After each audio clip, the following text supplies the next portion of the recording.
Meeting of the Senate Election Law Municipal Affairs meeting to order. And we'll start with our first bill, which is 1246, and ask the sponsor to come forward. And if you'd introduce yourself in the bill, please, sir.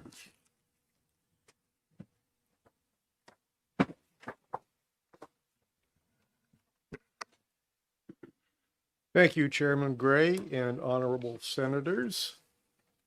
For the record, my name is Representative David Fracht, Grafton 16, the town of Enfield. In addition to representing my town in the House, I have been a member of my town's planning board for about a decade, and I have been chair for the last 8 years. Prior to moving to New Hampshire, I recorded 16 years of service on the Land Use Board in Vermont. I'm here today to introduce House Bill 1246 relative to the planning board members sitting on other boards.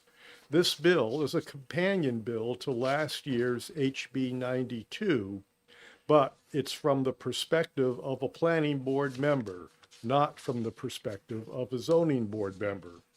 This bill allows individuals to sit on both a planning board and a zoning board of adjustment as either a member or an alternate, but not to sit on cases which have or will be heard by both boards. I have 3 examples.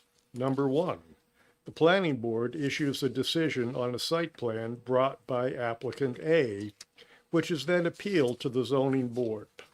The member alternate member then sitting on the zoning board would be voting on a decision that he or she had previously voted on as a planning board member and must recuse from participation in the appeal to the zoning board.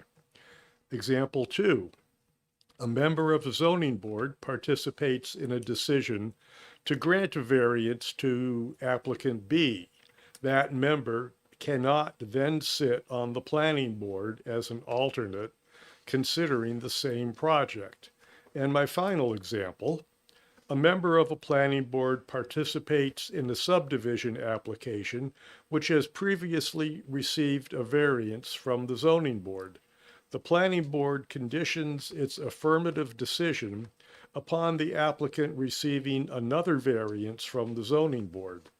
That member cannot then sit as an alternate on the zoning board to hear the second variance, as he has already expressed an opinion through his participation and vote while sitting on the planning board. HB 1246 is a narrowly tailored, good government bill that addresses a clear procedural issue in local land use decision-making. When the same individual serves on both a planning board and a zoning board of adjustment, and the same project comes before both boards, that person may effectively be asked to review or vote on the same matter twice. This bill does not prohibit dual service on both planning and zoning boards, nor does it question the integrity or dedication of local volunteers.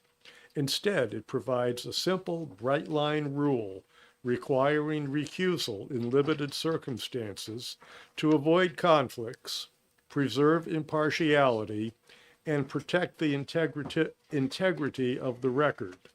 That clarity benefits applicants, boards, and municipalities, and helps reduce the risk of costly appeals based on procedural errors. I'm happy to take questions. Representative, just so that you know, Senate rules says that I'm supposed to encourage you not to read testimony that you can just hand in and the senators can read for themselves, but to speak from your heart and not from a script. So for the future testimony before the Senate, I would encourage you to do the same. Questions from the senators?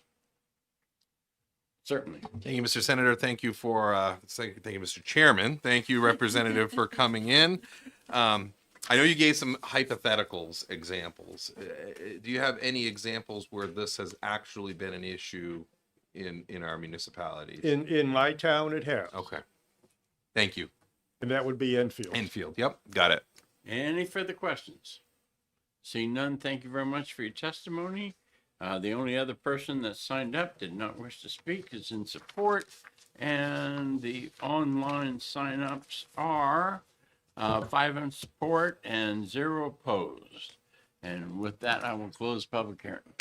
Thank you very much, Senator. We don't have another bill until 9:30, so I do want to go into executive session just to have a conversation. So moved. We'll have a motion and a second to go into executive session. All those in favor say aye. Aye. All those opposed say nay. The ayes have it. We've gotten a lot of emails on one particular bill that we're going to hear later today. Okay. So when we get to that bill, I will talk more. But that is one of the ones that I'm thinking about trying to do something with today. But I can't do what I want. So a little cryptic, but If I may offer, sir, if we could hold the hearing and then maybe recess it to next week to allow municipal officials to attend, that would be my suggestion. It sounds like you have a plan already, but I'm offering that. we will talk about it later. The other one is at 3:48 or 4:38? 3:48. Yes. You do have an amendment in front of you on that has, why don't you come up? At least if they want to ask you questions, you can, since you were the scribe, I think, in the meeting.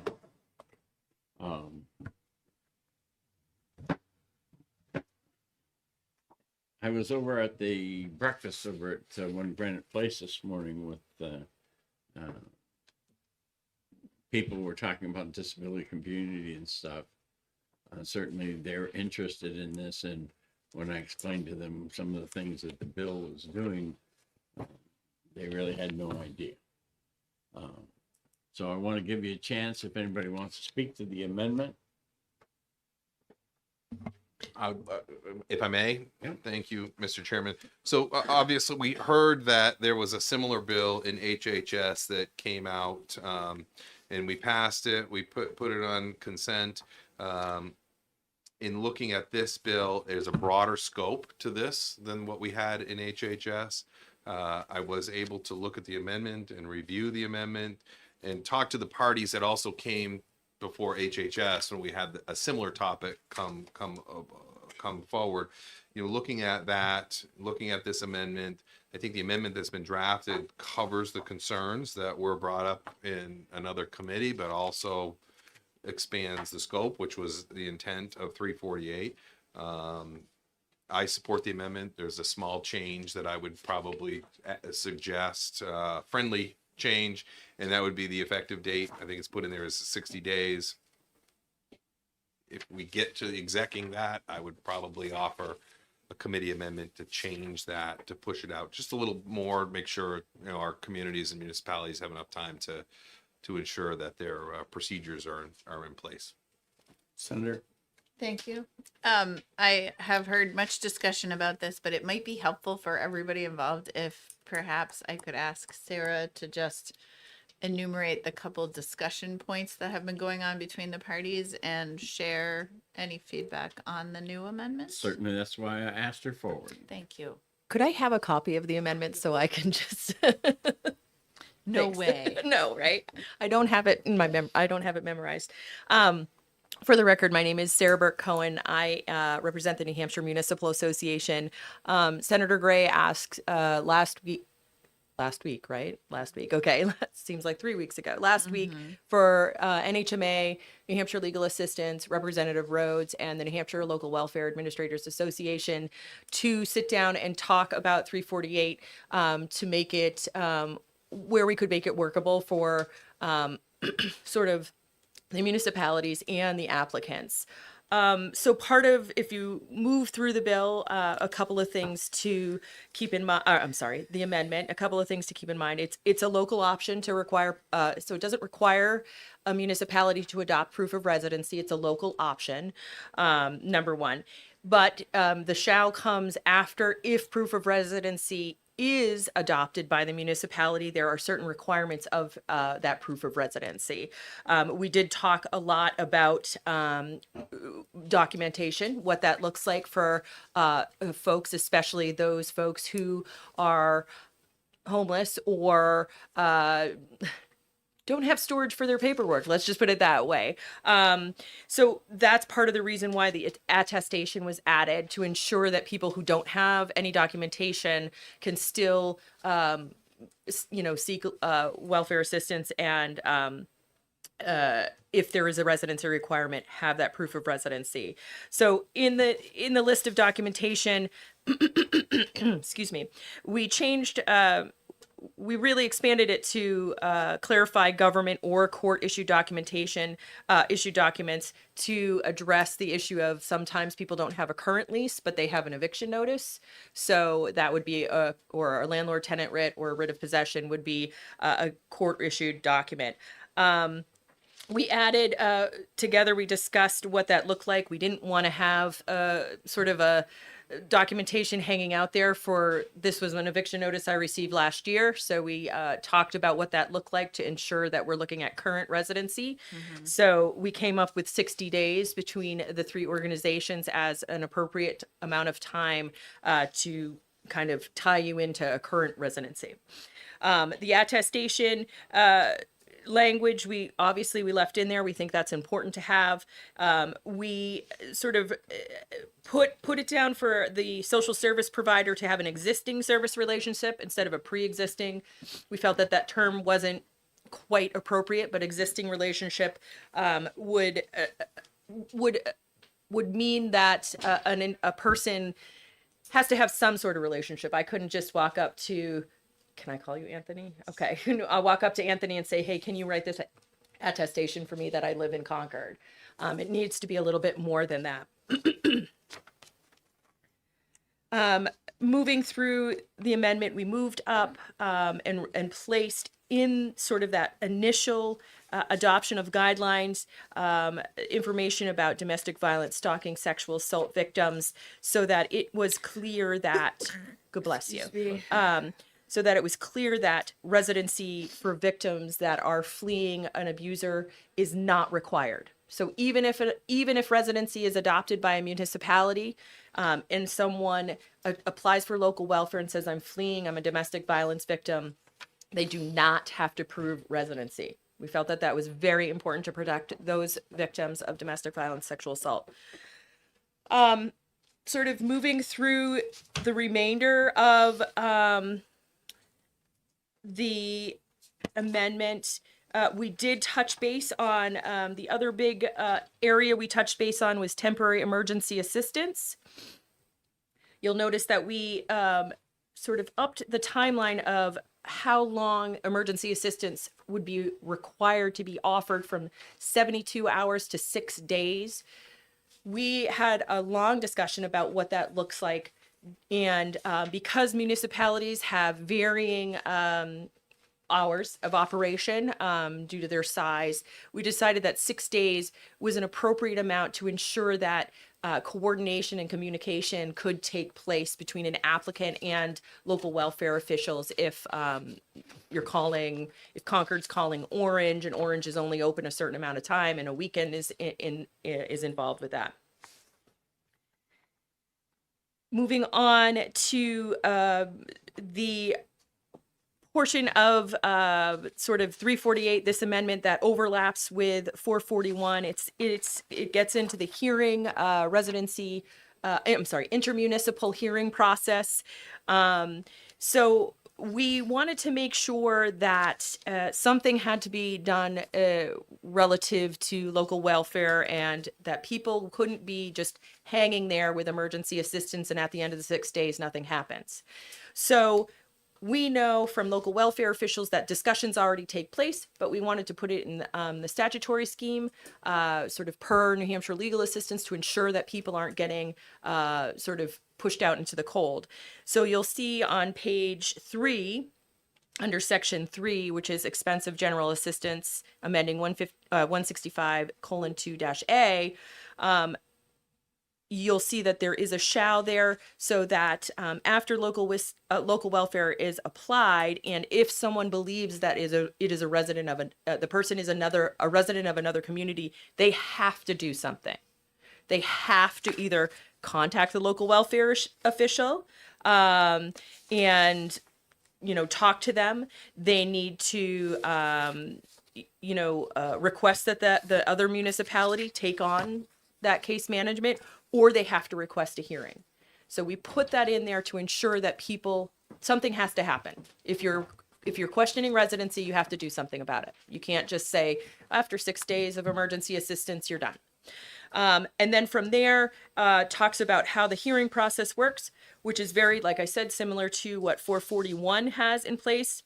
The only thing that we added, sort of at the request of both the Local Welfare Administrators Association as well as New Hampshire Legal Assistance, was to put both, local welfare officials, current and retired, and an attorney familiar with the chapter, so that you could get a third party. All of these, the way it works now and works with fair hearing processes in the local welfare community, is that it is voluntary. So there isn't any payment. If payment, I suppose, if they wanted to hire somebody, they could, but it would have to be agreed upon by both parties. And as for the effective date, I don't think any of the parties would have an objection to the effective date being pushed out beyond the 60 days. Any questions? Senator. No, I just wanted to thank you for that very thorough summary. I've been reading through them side by side while we've been sitting here, and I understand one of the key differences between the SB 441 amendment that was previously considered on this subject and the HB 348. Obviously, you just went through a long history, but one of the key differences is sort of the list of documents here that's provided to prove residency, which I understand to be a helpful addition to this language. Indeed, I think that both the documentation and the attestation is going to be a big enough net to catch everyone. I mean, I can't guarantee it will catch everyone, but I think it will be a big enough net that there won't be an issue if this is adopted by a municipality of proof of residency, that we've expanded the documentation. We have the attestation that has a number of people that you come in contact with, including welfare officials. So I think that this will ensure that the net is large. Okay, thank you very much. Mhm. Senator Long. Thank you, Mr. Chairman. You mentioned it addressed some homeless issues. Do you know where that is? Well, it does it throughout the bill because If you could be more specific. So, Yeah. I mean, local welfare is addressing, local welfare are people that are applying, are people who are getting evicted, who are homeless and maybe seeking shelter because they're not feeling good and they don't want to be, they're on the streets right now, and there's no room at the local welfare. I'm sorry, not the local welfare, the homeless shelters. So they're seeking some sort of, or they're seeking money for medical expenses, that the like. So local welfare and home and is sort of intertwined with how it interacts with homelessness. there's a constitutional requirement that we're trying to meet, and that has to do with the homeless. Okay. So that's already required of us. This bill speaks to how we do that. Okay. Very good. Thank you. All right. We've spent some time on this. Just a straw man vote. I don't want to take a vote that comes up 2-2. I am inclined to think that this amendment is an improvement to a bill that we don't need at all. Then we'll hold on to this bill until we have a full committee. The amendment is an improvement, but I don't think we need the underlying. Okay, do I have a motion to come out of executive session? So moved. Have a motion and a second to come out of executive session. All those in favor say aye. Aye. All those opposed say nay. And we're ready to take up our next bill, 488. Sponsor? Thank you. No? You understood what I moved for the amendment.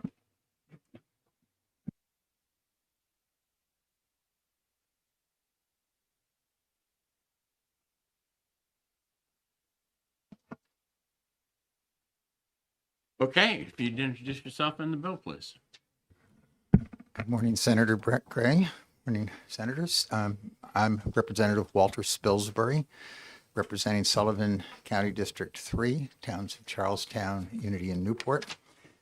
And I'm the prime sponsor of HB 488. You've seen a prior iteration of this bill in 2024, HB 1124, which had been voted out of House Municipal and County Government unanimously and passed in the House on the consent calendar, and the Senate referred that to interim study. So this bill carried on from that version, incorporated 3 suggestions that had been made in the Senate hearing 2 years ago. And this bill was retained, and in the fall, the Municipal and County Government Committee had a 3.5-hour long work session where they combed through every line and every word. And from that session, 19 changes were rolled into a single bipartisan committee amendment that was co-sponsored by the chairman, vice chairman, ranking member, and deputy ranking member, which I put together for them. And so with that, 488 was passed on the House floor 320 to 22. So it comes to you with a very, very strong bipartisan consensus. What 488 is addressing are potential conflicts of interest and excessive concentrations of power that come when too few people hold too many positions. And so I could give you war stories, and as the sponsor of this bill and its predecessor, you become a magnet of war stories as other representatives comes, and I don't want to air the dirty linen of all the stories I've heard in other towns, but I can use my own town. It's always somewhat of a risk to criticize what's going on locally, but we have department heads sitting on the finance committee, voting for their own department's budget and their own salary. We have department heads sitting on the planning board. We have often had as many as 4 members of the planning board in common with the finance committee. We have had situations from time to time, not currently, where a majority of the planning board were town insiders. The selectman is an ex officio and several other employees and department heads. This is a fundamental problem that the bill tries to mitigate. And I think it's a very measured set of provisions. The existing law on this is RSA 669-7, incompatibility of offices. It's a series of tightly composed sentences. And what this bill does to start with is it breaks that out into a list, and then it massages them. So I think some of the developments that you would see if you closely compared the bill as it's come to you from the House amended with the existing law is that it places a particular focus on limiting the scope for town clerks. Town clerks can also be tax collectors and deputy tax collectors and that mix. But they can't be doing everything else in town simultaneously. Another thing that it specifically focuses on is to limit those who can be on the planning board and those who can be on the finance committee or the formal statutory budget committee, so that does not include full-time employees and department heads. So I think that you could take the bill as it is and pass it and feel comfortable, in my opinion. If there are any specific questions that you have, I would be glad to take them, and I would also be glad to collaborate if there's something that you think needs to be refined. One side note is I need you to know that the NHMA provided me yesterday afternoon a draft suggestion of changes which are very extensive, to say the least. They'll be testifying. Sure. And so NHMA did testify in front of the House Committee. They did not offer any of these changes at that time. And I think that the changes that they're suggesting, quite honestly, should just be ignored. I think that they're somewhat symptomatic of the problem that the bill is attempting to address, and that is a desire to maintain a wide span of control. We're not going to attribute motive to anybody. So please, in your testimony Fair enough. before the Senate, don't do it again. Got it. Thank you. All right. Questions from the senators? Certainly. Thank you, Mr. Chairman. Good seeing you again, Representative. See you, Senator. So I've heard a significant amount of feedback on this bill, and I think that probably is attributed to the fact that 6 out of the 10 least populous towns are in my district. In fact, my district has all the least populous towns. And you know, one of the concerns, and I hear from my people, and I understand the conflict that you're highlighting, and having worked with you for a long time, I know you do your homework. But on what I'm hearing from my constituents is, we're not trying to stack the deck, but when you've got the town of Ellsworth who has 80 voters in it, there's just the critical mass of variety isn't there. You know, I represent the town of Dixville. get to the question, All right, Senator. very good. So my question is, how would you address their concerns, that they've got some legitimate concerns? How would we address their concerns that they've raised to me? I think it's an excellent question. Thank you. First of all, there are many organizations, clubs, and so on with 80 members who manage to staff their board and their officers. I think in a small town, you've got limitations, so you don't create a multitude of different committees, and there's a degree of concentration simply because of the span of control of a given board. I also think that in a town of 80, it's a necessity that a broad number or proportion of the population take an active interest in order to have a viable town. See, House Bill 1124 of 2024. When I compared the two last night, I didn't see 14 changes. And I didn't see a whole lot of attempt to address the issues that were brought up in the Senate, the reason that we didn't pass the bill. You want to speak to that? Well, I do recall 3 specific issues being brought up, and they were addressed. I think that the one lingering question that I hear, Senator Gray, is from town clerks who have a variety of permutations in different towns, where a town clerk may also be the tax collector. That's true in my town. And there is a statute that addresses that and authorizes it when it's authorized by the voters. And then you get town clerk, deputy tax collector, deputy town clerk, etc. And I attempted to address that by simply dropping the phrase in line 7, if authorized as provided in RSA 4145A, so that it wouldn't constrict to just that scenario. The Municipal and County Government Committee thought otherwise and wanted it to stay like this. That would be the kind of change that, if you were to make it, I think that would still be a totally acceptable and good bill.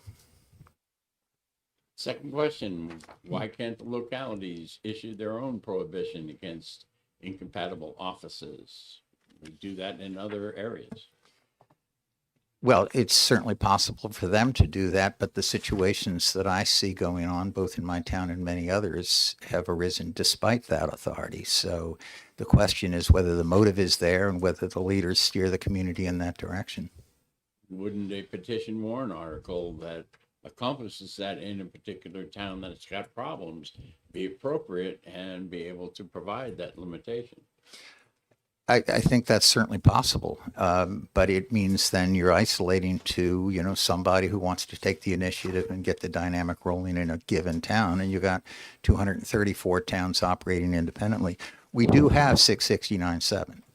The legislature has accepted that there is an important reason to have various incompatible offices spelled out. The question is whether it's worth going further in the fashion of 488.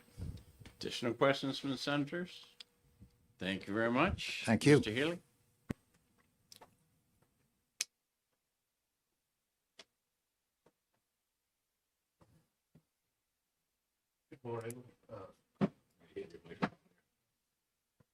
Good morning. Dan Healy, Nashua City Clerk, representing the New Hampshire City and Town Clerks Association, and also the New Hampshire Tax Collectors Association. And both organizations are against this piece of legislation. Some of the things that were just mentioned, I was going to discuss. Impacts to smaller communities is a big one. Polling some of the clerks. Some clerks are also town administrator. Some are fire chiefs. They hold multiple roles, especially the smaller communities. The larger ones, it's not the case. In Nashua, we have a fire chief. We have those higher positions filled, but when you have 100 residents or something along those lines, it's the same person doing multiple positions. They have difficulty too filling positions on planning board, zoning board, all these other boards, when there's not that many people stepping up. One of the scenarios too, on a town clerk tax collector is in a few communities, a town clerk is elected and then the tax collector is appointed. So even with that, the RSA in there, that's when the position's combined. So if the residents voted to combine the position as a town clerk tax collector, it wouldn't be impacted by this. But if it's not a combined position, but internally, someone steps down and the town clerk is then appointed the tax collector, those municipalities wouldn't be able to continue operating under that.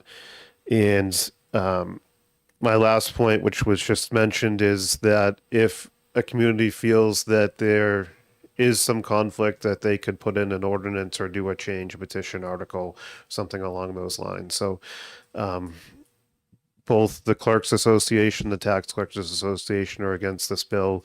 I do think more clerks would have been here, but because of the day, they're all working the elections. But we had quite a few emails from clerks, and I think more would have shown up, but definitely against this bill. We'll be open to any questions. Questions from the senators? Seeing none, thank you very much. Brody? Thank you.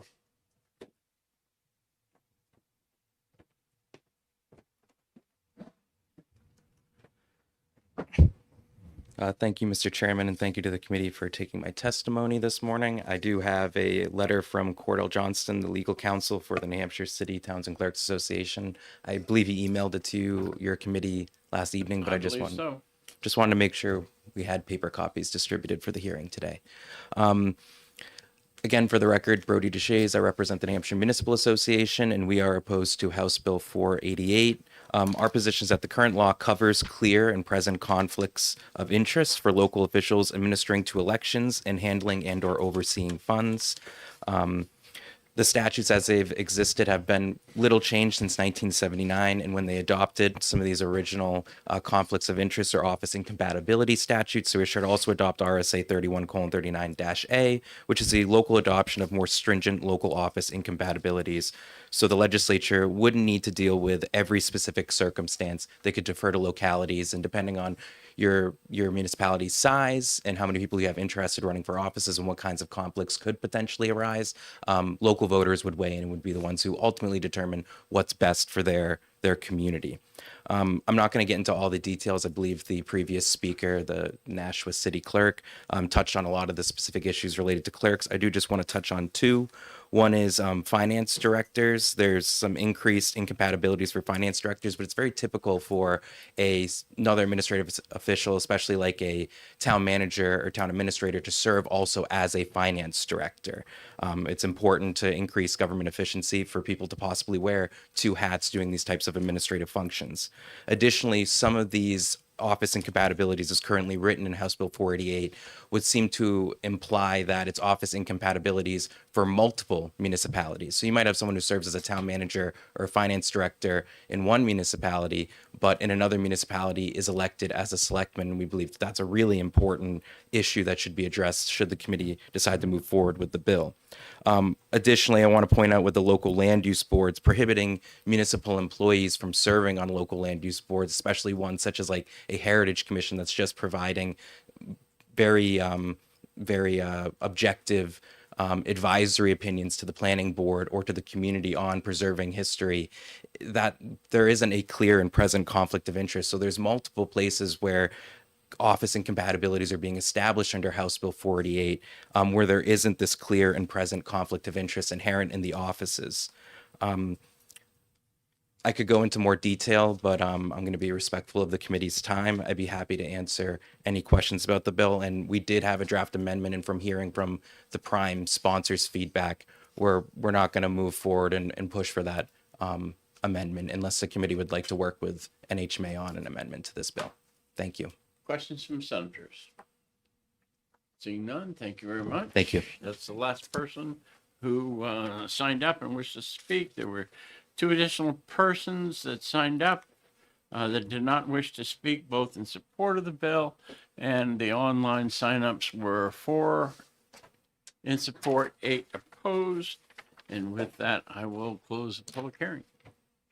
We'll open the next one in just a couple of minutes.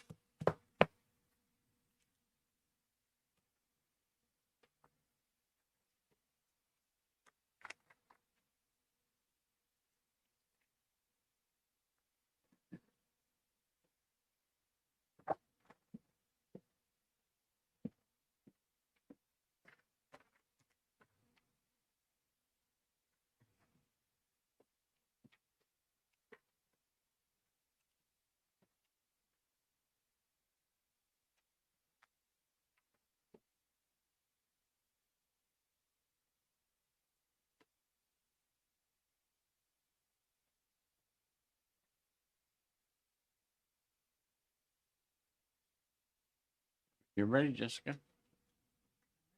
Okay. Please introduce yourself on the bill. Good morning, and thank you, Senators. My name is Representative Eileen Kelly, and I represent Merrimack County District 8, the towns of Bradford, Henniker, and Warner. I am the prime sponsor of House Bill 1296. New Hampshire's elderly property tax exemption law was enacted in 1996 and has not been updated since 2003. This exemption provides some relief for eligible seniors. To qualify, applicants at least 65 years old have resided in New Hampshire for 3 consecutive years and must meet specific income and asset requirements, which vary by municipality. To be clear, this exemption is designed for very low income seniors with very few assets. The current law has not accounted for skyrocketing property values, leaving many low-income seniors struggling to keep up with rising property taxes. According to the New Hampshire Association of Realtors, in 2024, the median price of houses increased by 275% statewide, but the elderly exemptions have remained the same. Statewide, relatively few residents apply for this exemption, with only 8,362 exemptions granted. Under current law, the taxpayer must have an income less than $13,400 and, if married, less than $20,400 with assets of less than $35,000. The purpose of House Bill 1296 is to update the elderly property tax exemption, RSA 72:39A and B, which defines the requirements of eligibility and the method for adoption. House Bill 1296 proposes updating eligibility thresholds, raising the income limit for singles from $13,400 to $23,300, and for married couples from $20,400 to $35,500. The asset limit would increase from $35,000 to $60,900, encompassing assets like bank accounts, IRAs, stocks, and other valuables. The state sets the baseline, but towns can choose to go higher, and many do. Some towns have already voted to raise income thresholds at town meetings, but about 33 municipalities still operate under the lower limits. Towns have full control. They can adopt the exemption and set their own limits. The exemption reduces the qualifying homeowner's property tax burden, but does not eliminate it entirely. Each situation is unique, and depending on the town's tax rate, assessments, and who is eligible, if a municipality adopts the elderly tax exemption, the amounts would be adjusted annually to reflect the consumer price index for all urban consumers, Northeast region, thereby adapting for inflation. The town's tax revenue stays the same. The exempt amount gets redistributed among the taxpayers. For example, in 2024, the town of Warner's budget was $5 million, with 22 elderly tax exemptions granted and a redistribution amount of $52,400. The increase in tax bills was less than 1 cent per thousand. In my town, Bradford, our total budget is $4 million. There are 12 elderly property tax exemptions granted with $7,000 redistributed. This amounts to between a quarter to a third of a penny per thousand. The impact is barely noticeable. Home care for our elderly is significantly less expensive for the state than housing subsidies, assisted living, and nursing homes, potentially saving taxpayers money, especially at the county level. This updated legislation could help senior citizens stay and age in their homes longer and is a small step toward supporting our valued older residents. I want to stress again, this exemption is for low-income elderly residents with very few assets, with strict guidelines adopted by municipalities. House Bill 1296 has bipartisan support. The bill passed the House Municipal and County Government Committee with a recommendation of ought to pass as amended and was on the consent calendar. New Hampshire AARP supports this House Bill 1296. Thank you. Just as I mentioned probably before you got here, Senate rules encourages you to not read to us. All these senators can read, okay? If you've got written testimony, Sorry. pass it in. Talk to me, okay? Don't read to me. Okay? I apologize. I didn't Just- hear that. Just so that you know. All right, questions from the senators. Senator Roser. Thank you, Mr. Chairman. Thank you for taking my question. So you said in your testimony that the state, and I want to make sure I understand this properly, the state sets a baseline, but towns can choose to go higher than the baseline. So if the towns have the ability to go higher than the baseline, why do we need the legislation to reset the baseline?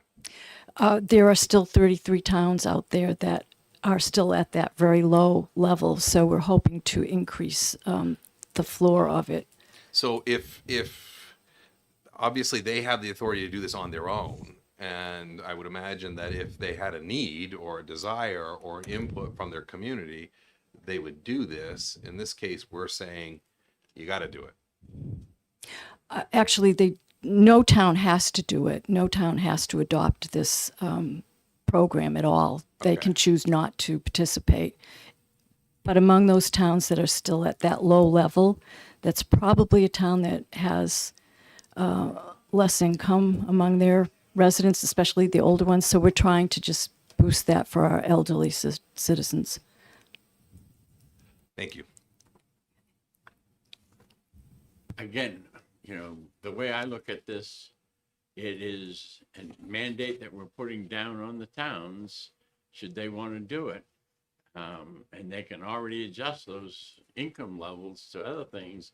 So I expect I'm going to get, if I vote for this, I'm going to get a lot of people saying, you mandated my town do this because we want to help the elderly, but you're making a twofold increase. That's a question. Okay. The program already exists, so it's not new. It's just raising the floor on those levels. And like I said, it's not really a mandate because towns can choose not to participate at all. It's up to the legislative bodies in those municipalities. But that's my point. Is if I want to participate, I got to go to 23,000 instead of the 13. So just pick a rate at $20 a thousand. You know, that's a significant amount of money for each person who now qualifies that didn't qualify. So how do you square that? I guess I can't from that viewpoint. All right. Thank you. Okay. Any other questions from the senators? Seeing none, thank you very much. Brody, you're next on the list.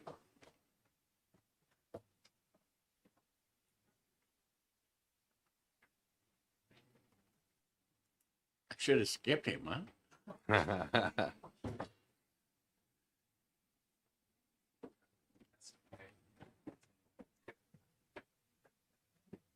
Thank you, Mr. Chairman, and thank you to the committee for taking my testimony this morning again. For the record, Brody DeShays, I represent the New Hampshire Municipal Association, and we are opposed to House Bill 1296, but for only one very specific reason, which is we currently still construe the bill as requiring the new provisions updated for the elderly tax exemption to be required retroactively without an additional local adoption. We're not opposed to the state updating the elderly tax exemption. We're not opposed to municipalities adopting a new version of the elderly tax exemption that adjusts with inflation each year and for it to be readjusted with the tax year. But in sections 4 and 5, it seems to imply that these new provisions of law would be applicable without local readoption. And our member adopted positions for our association is that any tax exemption needs to be readopted by the voters. We think that's a democratic process. We think when voters are going to support a tax burden shift, especially in some towns where it could be quite drastic, they should consent to that tax burden shift. Because again, the elderly tax exemption or other tax exemptions and credits don't actually decrease the total tax effort or the total tax burden. It just decreases who is taking on that burden. And we think there should be some level of consent from voters and taxpayers. And I'd be happy to answer any questions. Questions from the senators? Senator Richard. Thank you, Mr. Chairman. Thank you, Brody, for taking my question. I guess this goes back to some of the same line of questioning I had before. I mean, your towns can do this already. So why do we need legislation? They can change that baseline already. So why do we need legislation that changes the baseline for them if they've got carte blanche to do it on their own? Thank you for the question, Senator. I think you bring up a very valid point that there already are, local tools to be able to increase many of these tax exemptions. I won't speak exactly to the motive of any of the sponsors of this bill, but what I would think was intended is that with this baseline that the state sets for the elderly tax exemption, that it continues to adjust with inflation rather than have to come to the legislature every few years and get these numbers adjusted. Now, our position is still, though, if you're going to, go ahead, Follow up. Senator. So what we were told is that municipalities could adjust that for inflation on their own anyway. Thank you, Senator, for the question. That's 100% true. Every year they could adjust and introduce a warrant article and get consent from their voters. So we would agree with that. And we think whether it's that process or if the state were to adopt this process, no matter what, consent from the voters should be necessary for any type of expansion, for any exemption or tax credit, whether it be elderly or for any other subpopulation in the municipality. Thank you. So, if I took out all of the increases and said, hey, towns, if you adopt this, you set your own limits, what changes? Thank you for the question, Senator. I think what changed, if I understand your question correctly, what changes is that it just requires, without readoption from the municipality's voters, an adjustment with inflation for all those dollar amounts for qualifications. Let me try it again. Sorry. If I take out the dollar figures that are in here and I say, city, town, if you adopt this, you set your own limits for income and wealth and pass it, isn't that good enough? thank you for the question, Senator. I think that would be a great solution for this bill, to defer to the municipalities and their voters and to let them set their own thresholds that they feel comfortable with. I might recommend, in justice to those who want to ensure that there's a baseline, that you ensure that there is still at least a baseline that isn't any lower than what currently exists. Seeing no other questions, thank you very much, Mr. Michaud. Thank you, Senator.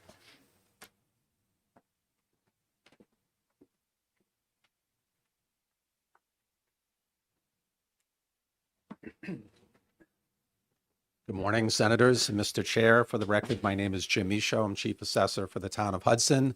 I am here skeptically cautious. I take no position pro or con on the bill.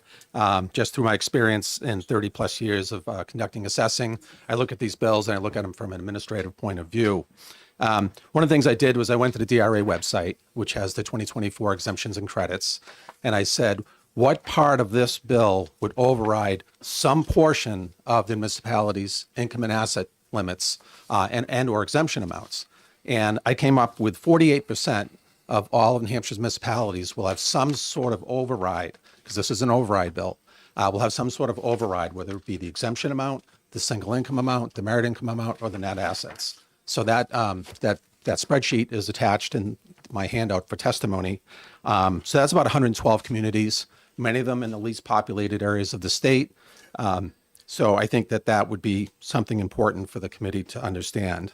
And you have already gone over the ability for the communities to statutorily adopt this on their own or via petition from their voters.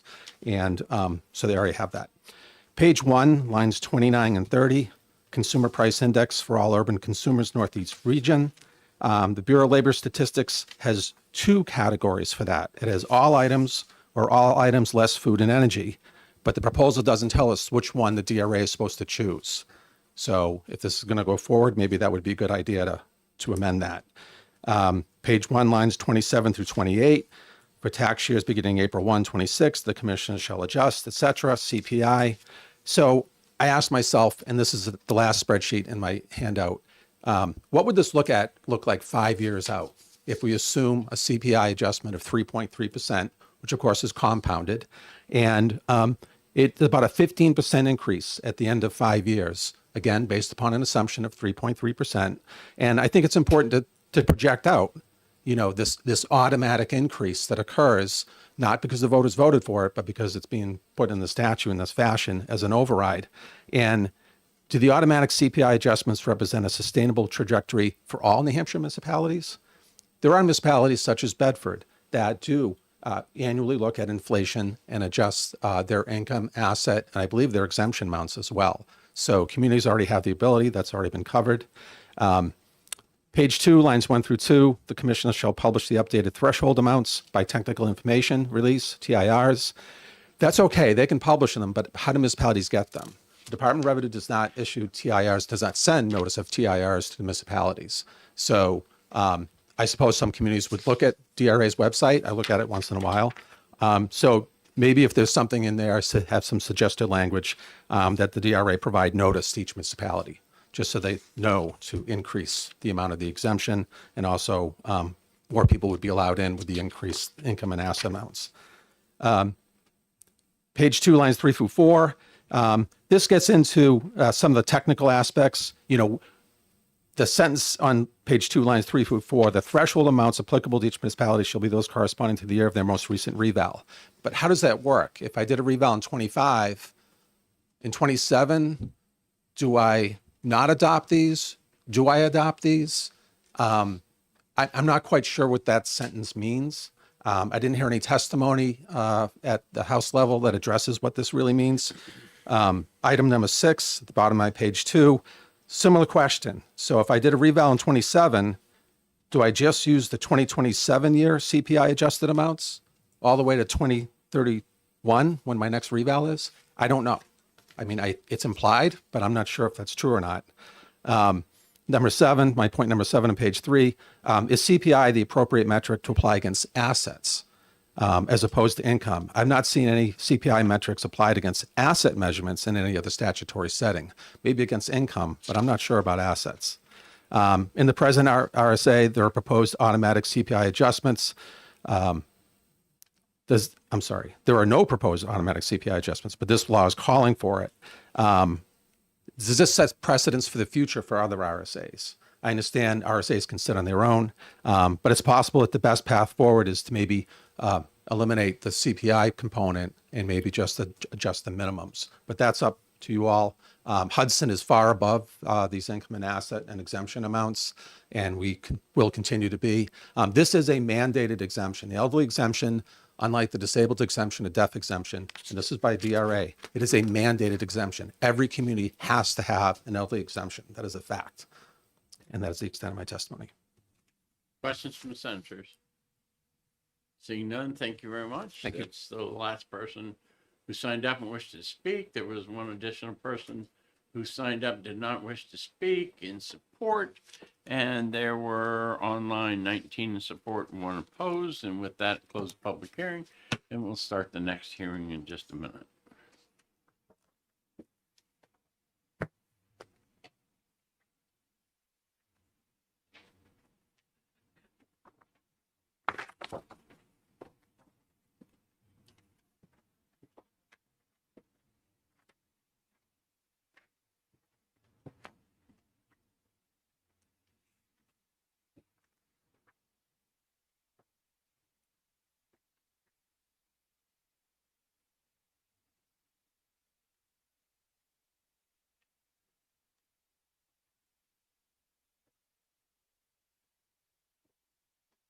Looks like you're ready. So if you would introduce yourself and the bill, Representative.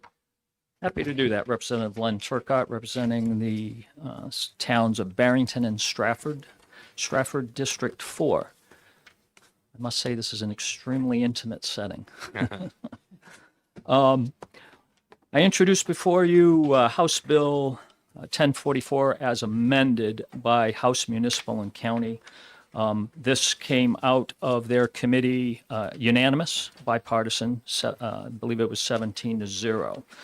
A little history on Stratford County. Up until last term, Stratford County was the only county in the state that elected their commissioners at large.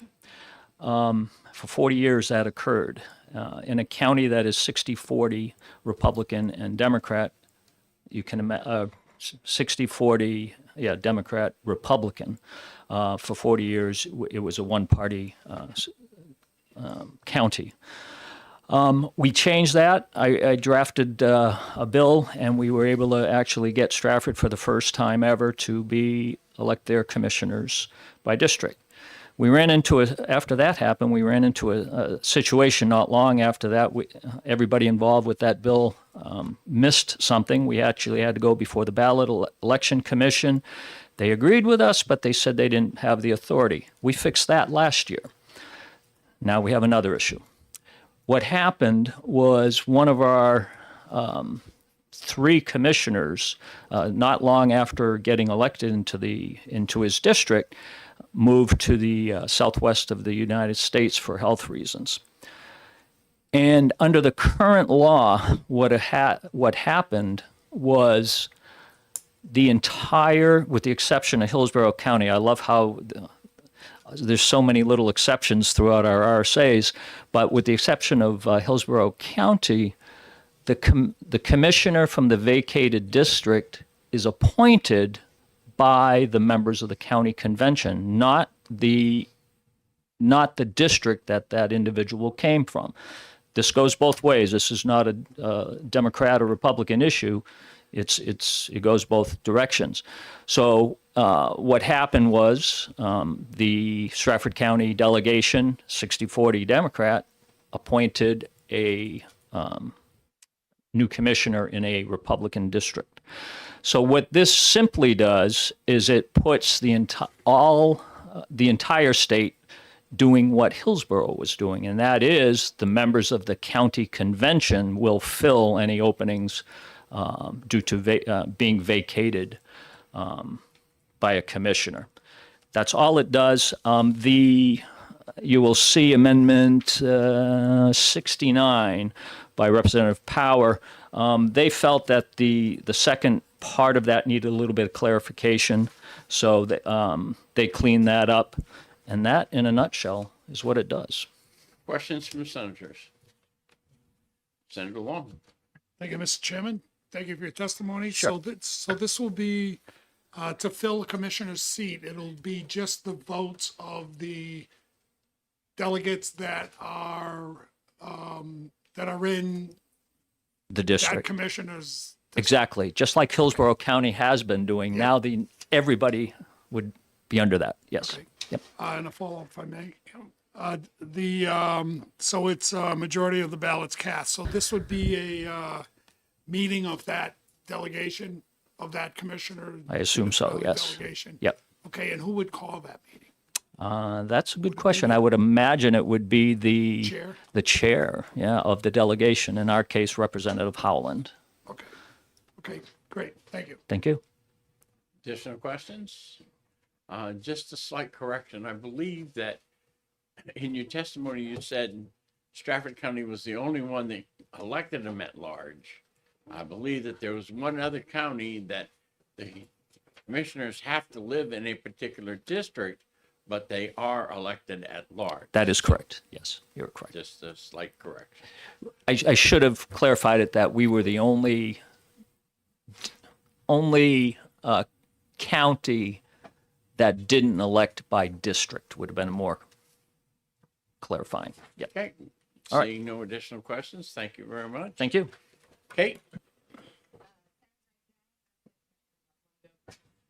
Certainly. Come on forward. That means we get to take it all out on him before you, right?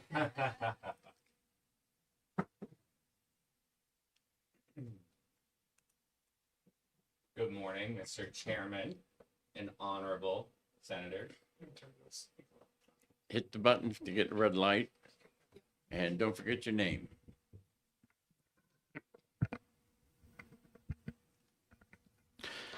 Good morning, Mr. Chair and honorable senators. My name is Commissioner David Loveland Jr., serving on the Merrimack County Board of Commissioners, which is the capital county. Our office is actually a couple blocks up the road.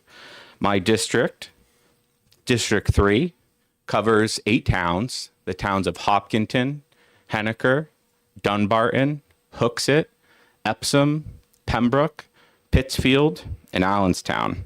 Myself and the New Hampshire Association of Counties opposes House Bill 1044, which changes how vacancies in the office of county commissioner are filed. And I'll disclose, Mr. Chair, that this is a very brief testimony. I won't go on and on and on. County commissioners serve the entire county. Commissioners represent countywide interests, not just individual cities, towns, or districts. Countywide participation is appropriate. Current law allows the full county convention in Merrimack County, that's 45 state representatives, to fill vacancies, ensuring broad representation, with Hillsborough County appropriately treated as an exception because of its very large size. Vacancy decisions should not rest with one person or a small group of state representatives. Limiting the decision to a subset of legislators or potentially a single individual undermines democratic accountability. District-only selection creates unequal representation. Some Hillsborough towns have more state representatives than entire rural counties like Coos, illustrating how district-based decision-making can skew the fairness.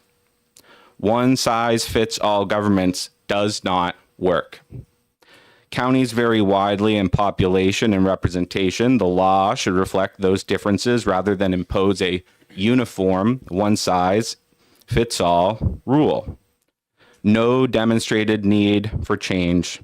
This bill replaces a long-standing process without identifying any failure in the current system. The existing process works. The current method is effective, transparent, and representative. Thank you. Questions from the senators? Would you believe that being represented by one of the districts in Rochester, that I don't believe that it's fair, I don't believe that it's representative, and I don't believe it's in the best interest of the citizens. That's a would you believe? You can answer yes or no. I would defer all questions respectfully to the New Hampshire Association of Counties. Then I guess we've had as much as we're going to get out of you. Thank you. Thank you very much. Thank you for all you do in your time. Have a good day, guys, and try to get outside and enjoy this beautiful weather. You're waiting. You're waiting. You're going to need to get up from the seat so Kate can sit. I'm up. Thank you. Mr. Chair. Thank you, Senators. Thank you.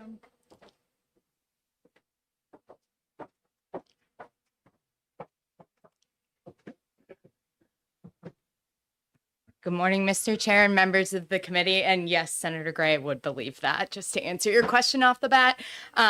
So the New Hampshire Association of Counties is in opposition to this bill. Our biggest concern is for those smaller counties like Coos County. Coos County lost, I believe, 5 representatives in the last redistricting. If that trend is to continue, we could end up in a situation where there's one state representative for an entire county commissioner district. That person could then appoint themselves to county commissioner, give themselves a pay raise, and there would be no discussion, and no one could stop them. They could just make that decision and move on. We don't think that's very democratic or fair. Obviously, Hillsborough County has 123 state representatives. That is a significant amount. It's my understanding that this bill was originally put into place because Hillsborough County had a hard time getting a quorum in the 1970s. And so it was easier to get the commissioner district representatives together rather than the entire delegation. But I'm happy to answer any questions that the committee may have. Questions from the senators? Okay. Are all of the counties now using districts to represent the county commissioners? Yes, they are. 2 counties actually elect at large, Carroll and Sullivan County, not the one that was mentioned previously. I knew it was more than 0. Yeah. Okay. In the last election, or after the last election, was there not a change in the law that said that the voters that the county commissioner must live in the district, and only the voters in that district get to vote for that county commissioner? In Stratford County, yes. Okay. And when we had the vacancy, who got to vote for that vacancy?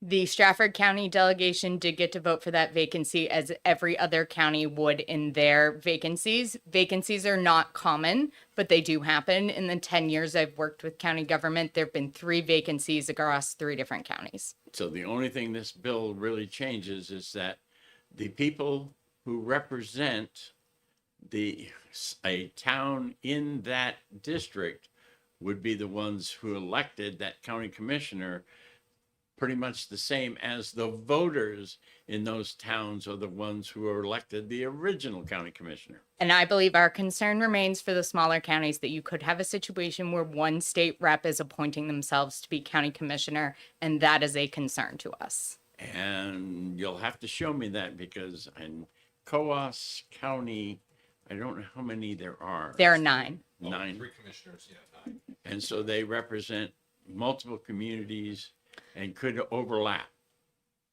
They could, but this bill does not address how floats would be addressed. I don't know how it's addressed in Hillsborough, but after the next redistricting, if Coos continues on its trend to lose reps, those reps are going to be concentrated in Berlin, and there will be less reps representing a county commissioner who represents a town, just towns. So you could end up in a situation after the next redistricting that one person could represent an entire county commissioner's district.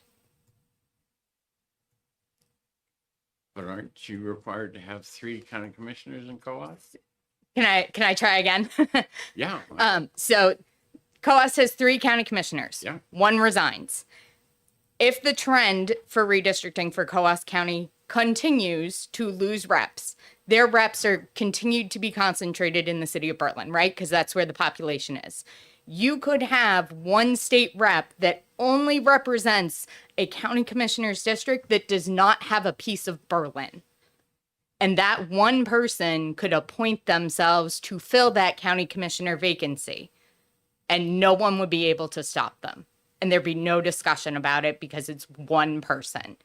We understand that this may be appropriate for the larger counties, but the smaller counties are very concerned about what this means for them. And I do take exception to the statement that could vote himself or herself a raise, since there's 3 county commissioners. But if they're a state rep, they're being paid $100 a year. If they appoint themselves as a county commissioner, they're getting several $1,000s a year over their term. That seems to me to be a raise.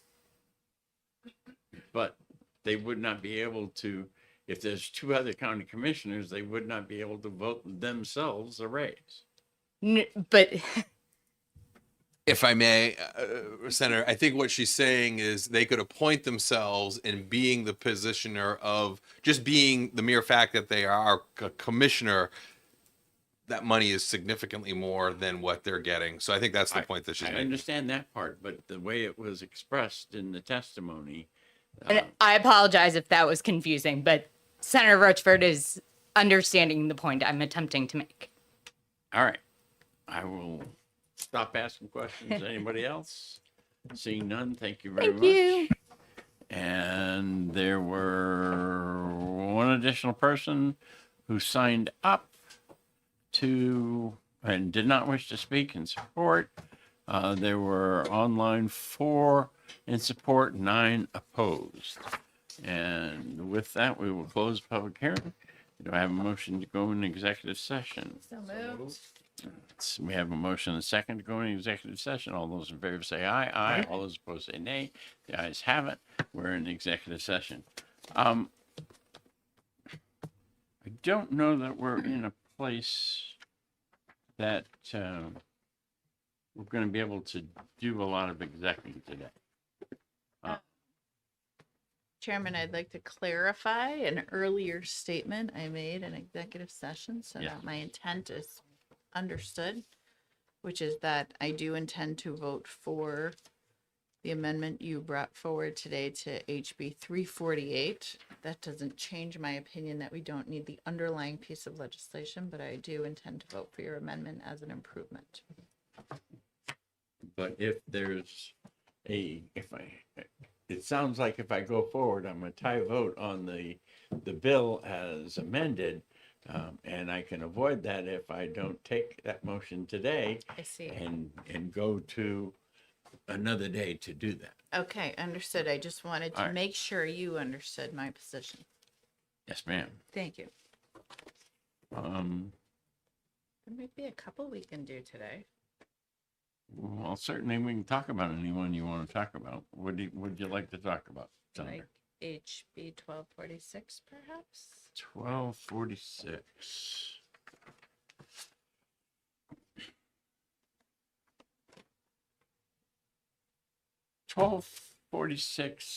I have some problems with the language.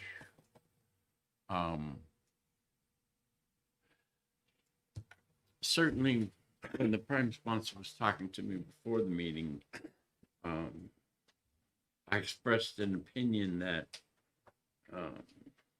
and I did serve on the planning board in Rochester, both as an alternate, a member, and then the city council alternate for many, many years. So, and having a person sit on the zoning board and then have that issue come to the planning board, it's kind of the 2 bites at the apple.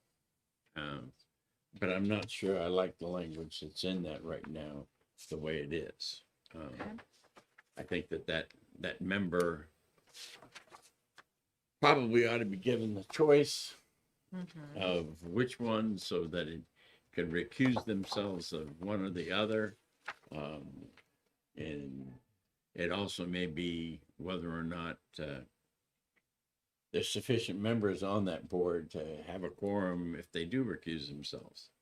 So those issues, I probably am not ready for myself to to take a stance on that. Okay. We talked about 488 the last time we were in executive session today.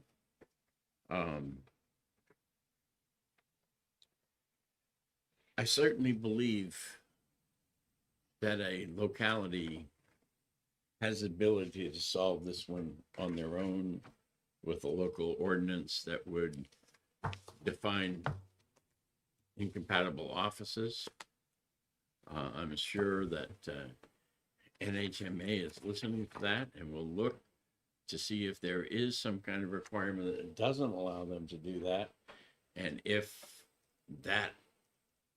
there is a requirement that doesn't allow them to do that, I'm certainly willing to modify this bill to give them that authority to go do it.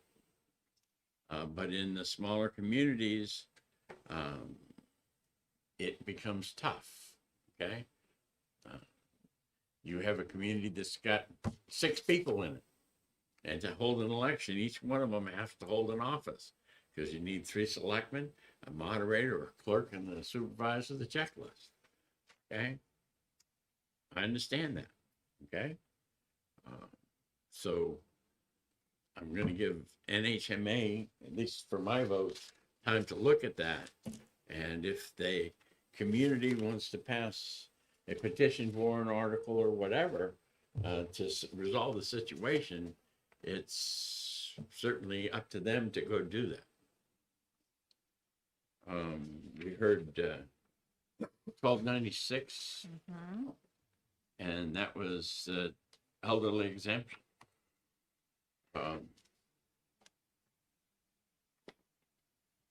As one of my questions went to, is that this is telling towns that have already adopted this that needs to increase, passing that burden on to other taxpayers, and they already have the ability to increase from what it is, and pushing or the state making a decision that pushes liability from one group of people to another group of people is not where I want to be. I would be more likely, instead of increasing these, to actually take out the limits altogether and say, community, if you want to have an elderly exemption or any other exemption, go pick a number. Okay? But to raise it arbitrarily the way that this does, I don't believe is fair. Comments from the rest of you? Well, I think that what we heard in testimony from both the prime sponsor and the association is, again, to your point, Senator, is towns have the authority to do this. They have all the latitude they need. It's their choice whether they want to adjust for inflation or cost of living, and they have all the authority to do that. So I'm struggling to find the need for this. So I agree with you on many of the points that you made, if not all of them. Yep, as do I. I mean, I think if having set some elderly tax exemptions in my municipal time, this has the potential to raise property taxes in some municipalities, depending on how they balance their local needs. So to sort of arbitrarily set one statewide level, I think we saw data that this would overrule 48% of locally set tax exemptions. So seems inappropriate. I would ask the committee not to take a vote on this today. Okay. Senator Lang is looking for a bill to put a non-germane amendment on. Okay. Certainly holding this for a while, if it is the sense of the committee that I'm getting right now, is that this will not go forward, that we would allow Senator Lang to bring his bill forward and have the public hearing, and then at that point take action that we deem appropriate. Got it. 1044.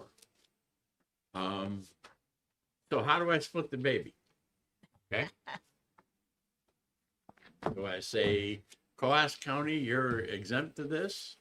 Do I say, that it's limited to counties that have 15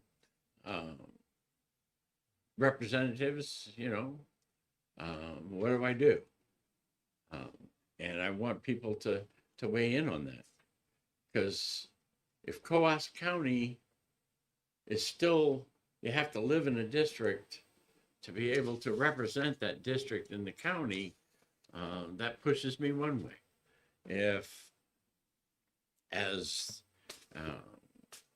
we said that if we are divvying how many representatives do I have across? 9. 9. If I'm dividing those up by population, I don't see how I get to less than 3 that are representing a particular place. Okay, because if the districts cut, county commission slots and they're broken up differently, I don't know how I get there. So those are the questions that I have.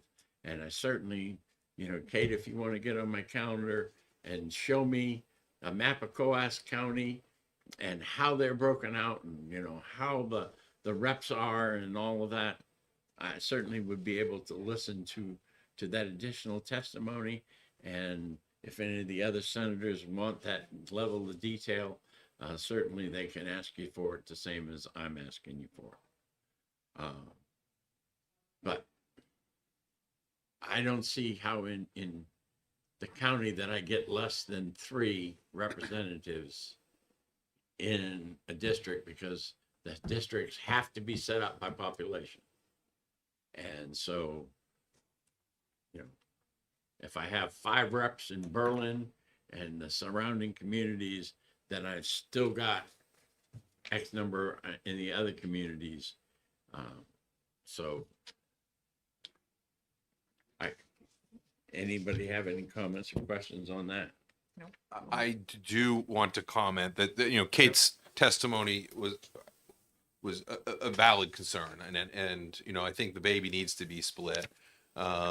Just looking at Berlin, they've got 3 reps that cover Berlin, but one of those is outside of Berlin, and that has shifted dramatically over the last couple of redistrictings. So I think that, and I understand the point that the prime sponsor was making.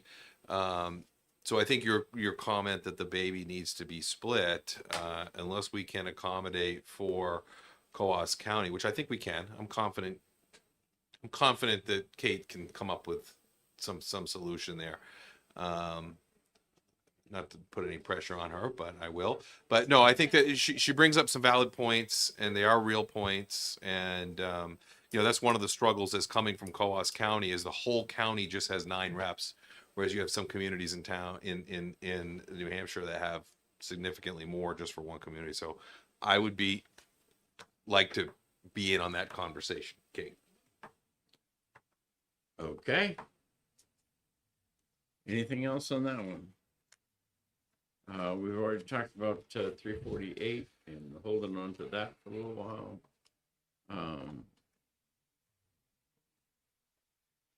I guess the most controversial one on the list there is House Bill 173.